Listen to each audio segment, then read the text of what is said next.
আচ্ছা, এখন আমরা যেটা শিখবো সেটা হচ্ছে দ্বিপদ প্রক্রিয়ার একসম উপাদান বা আইডেন্টিটি এলিমেন্ট। একসম উপাদান বা আইডেন্টিটি এলিমেন্ট বলতে আমরা কি বুঝি? ধরো স্টার হচ্ছে গিয়ে একটা দ্বিপদ প্রক্রিয়া, তাহলে এখানে এই সেটের উপরে স্টার হচ্ছে একটা দ্বিপদ প্রক্রিয়া। যদি এই সেটের উপরে এমন একটা এলিমেন্ট ই থাকে, ই বিলংস টু এস, এমন একটা এলিমেন্ট থাকে যে কোনো পদ এ বিলংস টু এস এর জন্য যদি এ স্টার ই যদি এ স্টার ই সমান ই স্টার এ সমান এ হয়, তাহলে কে বলবো আমরা এই এ সেটের উপর একটা একসম উপাদান বা আইডেন্টিটি এলিমেন্ট। স্টার হচ্ছে দ্বিপদ প্রক্রিয়া এ সেটের উপরে, এবার হচ্ছে এ সেটের উপরে এমন একটি পদ যে এ সেটের যে কোনো পদের জন্য যদি আমরা এরকম পাই যে এ স্টার ই সমান ই স্টার এ সমান এ, তাহলে কে বলবো আমরা আইডেন্টিটি এলিমেন্ট বা একসম উপাদান। এবার উদাহরণ হিসেবে দেখো, যদি আমরা দেখি, ধরো যোগ হচ্ছে গিয়ে তোমার ন্যাচারাল নাম্বার সেট এর উপরে একটি দ্বিপদ প্রক্রিয়া। এবার যদি আমরা এরকম যোগ না সরি আমরা গুণ যদি নিই, গুণটা হচ্ছে কি ন্যাচারাল নাম্বার সেটের উপরে একটা দ্বিপদ প্রক্রিয়া। আচ্ছা, এরপর যদি আমরা নিই ধরো 5 বিলংস টু তোমার n, তাহলে 5 into 1 this is equal two 5। এবার যে কোনো পদ n সেটের যে কোনো পদের সঙ্গে যদি আমরা 1 গুণ করি, দিস ইজ ইকুয়াল টু 1 গুণ 5, তাহলে যে কোনো পদের সঙ্গে যদি আমরা 1 গুণ করি তাহলে আমরা সেই পদটাই পেয়ে থাকি। তাহলে 1টা হচ্ছে কি এই গুণ দ্বিপদ প্রক্রিয়ার জন্য n সেটের উপরে একটা আইডেন্টিটি এলিমেন্ট বা একসম উপাদান। ঠিক আছে, আমরা আরেকটা ধরো যোগটা হচ্ছে গিয়ে তোমার জেড সেটের উপরে একটা তোমার দ্বিপদ প্রক্রিয়া। তাহলে এরকম যে কোনো সেট যে কোনো পদ এ বিলংস টু জেডের জন্য আমরা কি পাই a plus 0, 0 plus a is equal two b। তাহলে 0টা হচ্ছে গিয়ে এই যোগ দ্বিপদ প্রক্রিয়ার জন্য যে সেটের উপরে একটা একসম উপাদান বা আইডেন্টিটি এলিমেন্ট। মানে 0 হচ্ছে গিয়ে যোগের ক্ষেত্রে অ্যাডিটিভ আইডেন্টিটি এলিমেন্ট, আর 1 হচ্ছে গিয়ে এন সেটের উপরে মাল্টিপ্লিকেটিভ আইডেন্টিটি এলিমেন্ট বা যোগের একসম উপাদান, এটা 0। আর ওখানে ওই উদাহরণটা আমরা দেখেছিলাম 1টা হচ্ছে যে গুণের ক্ষেত্রে একটা একসম উপাদান বা আইডেন্টিটি। এবার দেখো, যদি এরকম হয়, যদি এই আইডেন্টিটি এলিমেন্টটা থাকে কোনো সেটের উপরে কোনো দ্বিপদ প্রক্রিয়ার জন্য, তাহলে সেটা কিন্তু ইউনিক হয়, অনন্য হয়। হ্যাঁ, যদি কোনো আইডেন্টিটি এলিমেন্ট আমরা পেয়ে থাকি তাহলে সেটা কিন্তু অনন্য হবে, ইউনিক হবে। যেমন দেখো আমরা বোঝাচ্ছি, ধরো আমরা ধরে নিলাম যে দুটো আইডেন্টিটি এলিমেন্ট হচ্ছে, একটা হচ্ছে ই আর একটা হচ্ছে এফ। এ সেটের উপরে স্টার হচ্ছে যে দ্বিপদ প্রক্রিয়া, দুটো আইডেন্টিটি এলিমেন্ট আছে ই আর এফ। তাহলে যে কোনো একটি পদ এ বিলংস টু এস এর জন্য, যেহেতু ই হচ্ছে একটা আইডেন্টিটি এলিমেন্ট, তাহলে আমরা কি পাই A star E is equal to E star A is equal to B. ঠিক আছে, তাহলে এখান থেকে ধরো আমরা এর জায়গায় ধরো আমরা এফ বসিয়ে দিলাম। যদি আমরা এর জায়গায় এফ বসিয়ে দিই তাহলে এখান থেকে আমরা বলবো E star F is equal to F. আবার দেখো, যেহেতু এফ হচ্ছে কি একটা আইডেন্টিটি এলিমেন্ট, তাহলে আমরা কি পাই F star A is equal to A. F হচ্ছে একটা আইডেন্টিটি এলিমেন্ট বা একসম উপাদান, তাহলে F star A is equal to A হবে। এবার এই এর জায়গায় আমরা ই বসিয়ে দিই, বা সরি এই জায়গায় আমরা আরেকটা করতে পারি এ স্টার ই। ঠিক আছে, এবার দেখো এই যে এই দুটোর ক্ষেত্রে আমরা এর জায়গায় আমরা ই বসিয়ে দিলাম। যদি এখান থেকে আমরা এর জায়গায় ই বসাই তাহলে এখানে কি পাবো E is equal to E star F. তাহলে যদি আমরা এই 1 নম্বর আর এখানে যদি আমরা 2 নম্বর এই দুটো যদি তুলনা করি তাহলে কি পাবো? দেখো, এখান থেকে ই স্টার এফ সমান আমরা পাচ্ছি এফ, এখান থেকেও ই স্টার এফ সমান আমরা পাচ্ছি ই।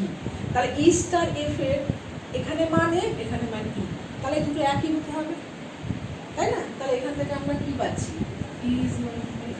অর্থাৎ কোনো সেটের আইডেন্টিটি এলিমেন্ট সেটা হচ্ছে ইউনিক, দুটো থাকবে না, একটাই থাকবে। আচ্ছা, এরপরে যে ধর্মটা আছে উপপাদ্য, না এরপর ধর্ম নয়, এরপর একটা তোমাদের বলবো সেটা হচ্ছে কি ইনভার্স বা বিপরীত। ইনভার্স বা বিপরীত বলতে আমরা কি বুঝি?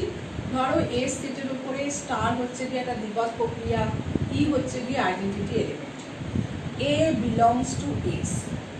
এবার যদি আমরা এমন একটা পদ বি বিলংস টু এস পাই যে A star B this equal to B star A this equal to ই, তাহলে বি কে আমরা বলবো এর ইনভার্স বা বিপরীত। সেক্ষেত্রে আমরা লিখবো B is equal to A inverse. ঠিক আছে, তাহলে ই হচ্ছে identity element, A star B is equal to B star A যদি ইজ ইকুয়াল টু ই হয় তাহলে বি হয়ে যাবে হচ্ছে এর ইনভার্স। এবার কোনো পদের ইনভার্স থাকতেও পারে নাও থাকতে পারে, যদি থাকে তাহলে বলা হবে যে ওই পদের ইনভার্স এক্সিস্ট করছে আছে বা এই পদটি ইনভার্টিবল। ঠিক আছে, আচ্ছা এই হলো। আচ্ছা এরপর তোমাদের কতগুলো উপপাদ্য আছে। উপপাদ্য দেখো প্রথমে আছে, দেখো যদি তোমাদের ইনভার্স থাকে, প্রথমটা হচ্ছে কি তোমার ইনভার্সটা যে আছে সেটা দেখলাম। এরপর যে কতগুলো উপপাদ্য আছে, উপপাদ্যগুলো হচ্ছে যে মনে করো একটা সেট এস, এস এর উপর স্টার হচ্ছে যে একটা দ্বিপদ প্রক্রিয়া, এরপর এই স্টার দ্বিপদ প্রক্রিয়াটা হচ্ছে সংযোজ্য, অর্থাৎ সংযোজন সূত্র মেনে চলে। ঠিক আছে, আর ই বিলংস টু এস যদি এটা আইডেন্টিটি এলিমেন্ট হয়, তাহলে এই যে এই পদের যে বিপরীত, যে কোনো একটা পদ এ বিলংস টু এস, তার যে বিপরীত থাকবে এ ইনভার্স, সেটা কিন্তু অনন্য হবে বা ইউনিক হবে, অর্থাৎ একটাই থাকবে। ঠিক আছে, আচ্ছা যদি এস হচ্ছে একটা সেট, স্টার হচ্ছে একটা দ্বিপদ প্রক্রিয়া, ই হচ্ছে কি আইডেন্টিটি এলিমেন্ট, ই হচ্ছে কি আইডেন্টিটি এলিমেন্ট, যদি এরকম হয় যে এর যদি ইনভার্স এক্সিস্ট করে তাহলে সেটা হচ্ছে ইউনিক হবে।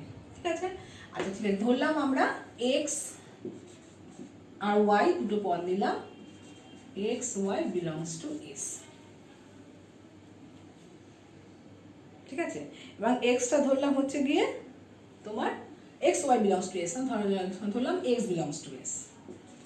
এক্সটা ধরলাম যে এই এক্স এর জন্য দুটো ইনভার্স আছে, একটা হচ্ছে ওয়াই একটা হচ্ছে জেড। এক্স হচ্ছে কি বিলংস টু এস, এক্স এর জন্য দুটো ইনভার্স আছে, একটা হচ্ছে ওয়াই একটা হচ্ছে জেড। তাহলে আমরা সূত্র থেকে আমরা যেটা ডেফিনেশন থেকে কি পাবো, যে X star Y this equal to Y star X this equal to E. ঠিক আছে, আবার জেডও হচ্ছে কি এর একটা ইনভার্স, তাহলে x star Z this equal to Z star X this equal to E. এবার স্টার কিন্তু তোমার সংযোজন শর্ত মেনে সূত্র মেনে চলছে। এবার এখান থেকে দেখো আমরা পাচ্ছি, যদি আমরা X star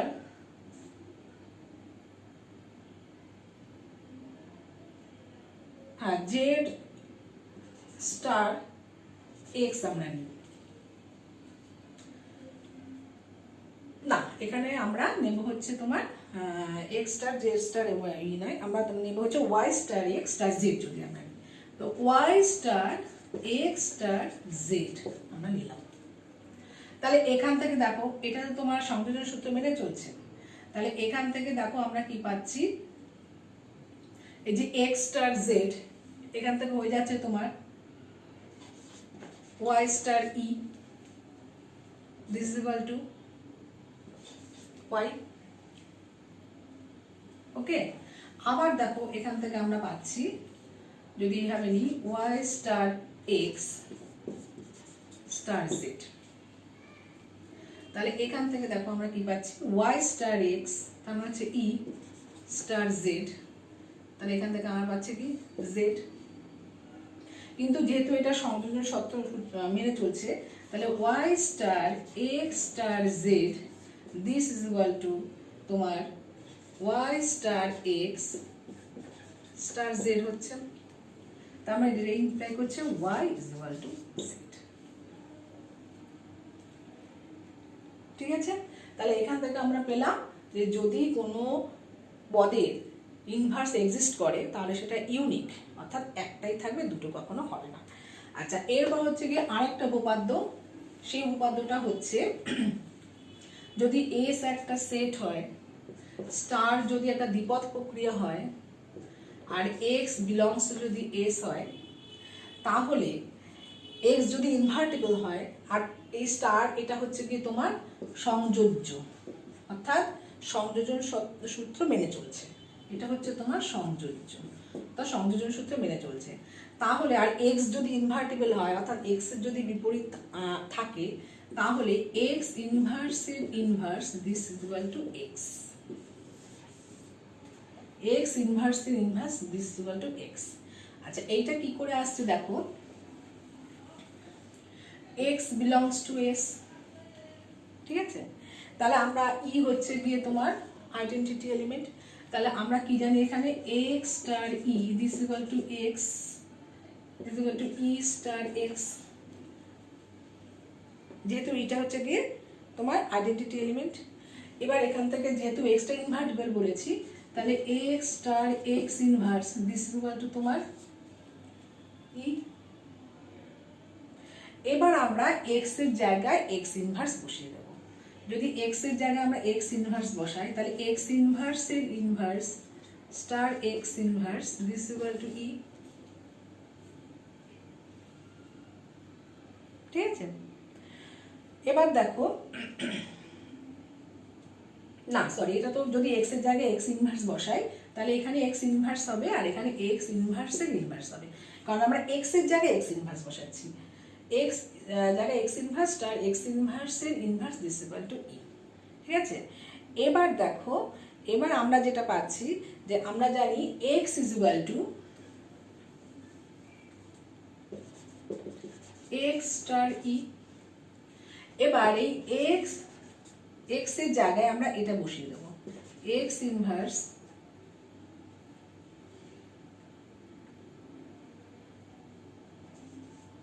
star x inverse এর ইনভার্স। এবার যেহেতু স্টারটা আমরা বলেছি যে সংযোজন সূত্র মেনে চলছে, তাহলে সেখান থেকে আমরা লিখতে পারি এক্স স্টার এক্স ইনভার্স, এটা একসাথে চলে আসবে, স্টার এক্স ইনভার্সের ইনভার্স, যেহেতু সংযোজন শর্ত মেনে চলে। তাহলে এখান থেকে আমরা পেলাম ই স্টার এক্স ইনভার্সের inverse this is equal to x ইনভার্সের ইনভার্স। যেহেতু এটার সমান ই হচ্ছে আইডেন্টিটি এলিমেন্ট, তাই e star x inverse inverse this is equal to x ইনভার্সের inverse.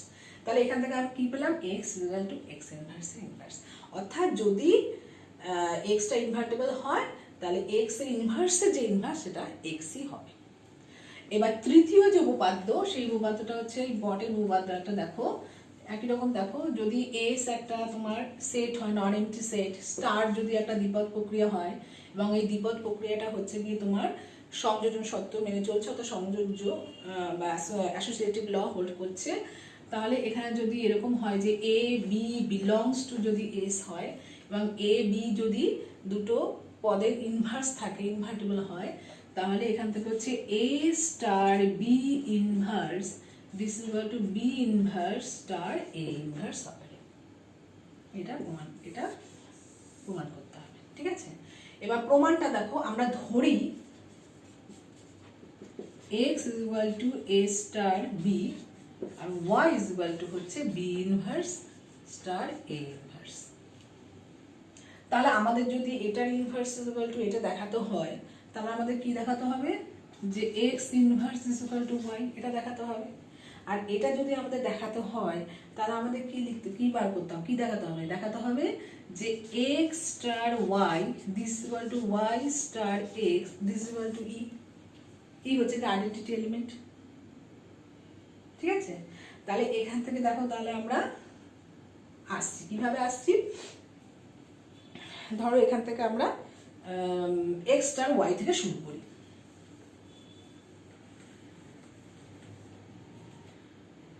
X star y, but x আমরা কি ধরেছিলাম, এ স্টার বি, আর স্টার এটা ধরেছিলাম বি ইনভার্স স্টার এ ইনভার্স। এবার এটা সমান কি হবে, a star b star b inverse হবে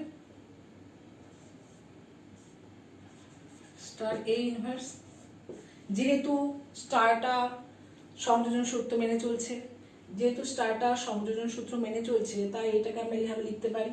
তাহলে এটা ইজ ইকুয়াল টু কি হয়ে যাবে, a star b star b inverse star a inverse this is equal to a star e star a inverse this is equal to a star a inverse this is equal to a star a inverse this is equal to e, a star A inverse this is equal to ই। তাহলে x star Y আমরা দেখিয়ে দিলাম ই। এবার আমাদের কি দেখাতে হবে, Y star এক্সও ই হচ্ছে, সেটা দেখানোর জন্য আমরা ওয়াই স্টার ই নিয়ে নিই। একইভাবে আমরা এগোবো, ওয়াই স্টার এক্স, এটা ওয়াই যেটা আমরা কি ধরেছিলাম b inverse star A inverse, R x এর ধরেছিলাম আমরা এ স্টার বি। এবার একই রকম ভাবে সংযোজন সূত্র মেনে চলছে, তাই B inverse star A inverse star A star B, this is equal to b inverse star a inverse star a star b, ঠিক আছে? this is equal to b inverse star e, এটা a star a inverse star a মানে হচ্ছে e star b, this is equal to b inverse star b, this is equal to e। তাহলে আমরা কি পেলাম, আমরা পেলাম হচ্ছে x star y, this is equal to y star x, this is equal to e। তাহলে এখান থেকে আমরা কি পেয়ে গেলাম, x inverse this is equal to y, অর্থাৎ a star b inverse this is equal to b inverse star a inverse. তাহলে মোটামুটি দ্বিপদ প্রক্রিয়া তোমাদের এই উপপাদ্যগুলো আর এই সূত্রগুলো ছিল, সেগুলো বোঝালাম। এর পরের ভিডিওতে তোমাদের কিছু তোমাদের সংযোজন ছক বা তোমাদের কম্পোজিশন টেবিলটা বোঝাবো এবং দু একটা অঙ্ক করিয়ে দেবো, ঠিক আছে?